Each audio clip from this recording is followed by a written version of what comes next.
Salut Stéphane. Salut Florian. Toi, tu es le responsable des infrastructures. J'imagine que petit, tu étais plutôt à jouer au Lego qu'au Playmobil. Ouais, il y a un peu de ça, ouais. Mais en gros, c'est quoi ton taf ici à Paléo? Ici, mon taf, c'est de coordonner le département des constructions. C'est une quinzaine de secteurs, c'est environ 800 bénévoles et de nombreuses entreprises pour réaliser, pour monter et démonter l'aménagement. T'es le seul à bosser toute l'année et puis à profiter vraiment de toute la semaine du Paléo. Ah, je suis un mec chanceux, ça fait longtemps que je le sais. Alors, on est à 2 jours de l'ouverture, tout s'est bien passé, il y a un petit coup de crachin, ça a permis de faire tomber la poussière, de vérifier que les installations étaient bien arrimées au sol. Bref, pour l'instant, c'est bleu ciel, comme le temps. Ouais, on a beaucoup de chance avec une météo pour le montage qui a été top, là, durant les 4 semaines. Dimanche soir, on a eu un peu de vent, un peu de pluie, ça permet de faire des réglages et on était prêt à l'ouverture des portes. Et puis ça, c'est pas de la chance, c'est beaucoup de travail, mais il y a un petit capital chanceux qu'on doit prendre aussi. Quand tu gères l'implantation d'un lieu, alors il y a évidemment, je pense que des scènes comme la grande scène, le chapiteau autre, ça doit être réglé, j'imagine, au point GPS, prêt pour les flux de circulation. On sait que le Paléo fait extrêmement attention à ça.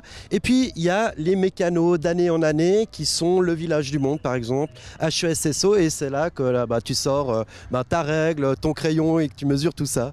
Ouais, ça se passe à peu près comme ça.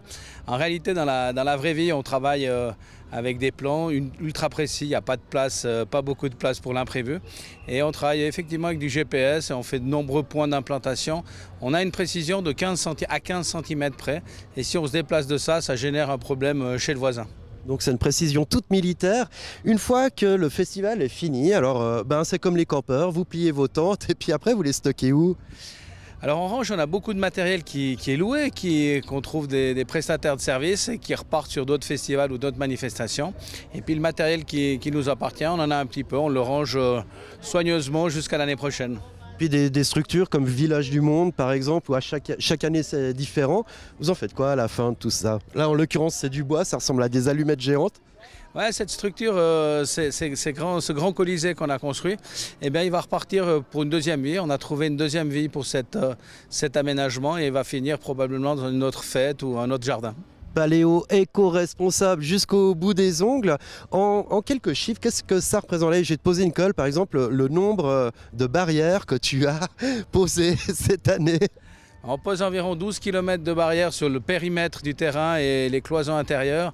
Et puis on pose à peu près 40 km de banderoles pour délimiter les parkings. Donc t'es vraiment incollable. Ah, je suis incollable, mais en fait je dis n'importe quoi sur un ton très sûr.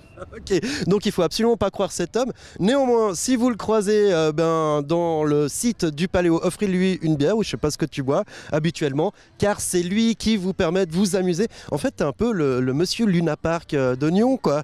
C'est la première fois que l'on me le dit, mais ça me fait plaisir. Ouais, généralement, on te dit plutôt que tu es en train d'organiser une boum, il paraît. Mais non, mais assurément, accueillir, c'est ce qu'il y a de plus beau. Là, on a regardé hier les premiers spectateurs arriver, ils ont la banane, ils repartent avec la banane. Et puis ça c'est sûr que pour nous, c'est notre moteur. Mission accomplie. Merci Stéphane, et puis bon Paléo, bonne suite. On fera un bilan à la fin de tout ce qui s'est passé dans cette magnifique fête de boissons, de nourriture, et puis bien sûr de musique. Bon festival, salut. Merci.